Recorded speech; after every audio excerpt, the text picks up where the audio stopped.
Now, let's create a number game in Python. Our game is guessing a number between 1 and 100. And we will use the same Python library random. We will use the method randint in random Python library, which can make Python guess a number. In our code, let's import the random library. Let's create a variable guess and give value as random.randint.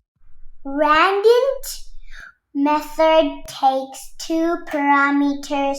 First is the start value like 1 and the second is the end value like 100. Import the random library. Let me create a variable called guess equal random.randint with two parameters, start as 1 and end as 100. We will get a number between 1 and 100. 57, 10, 87. Number game is so much fun in Python!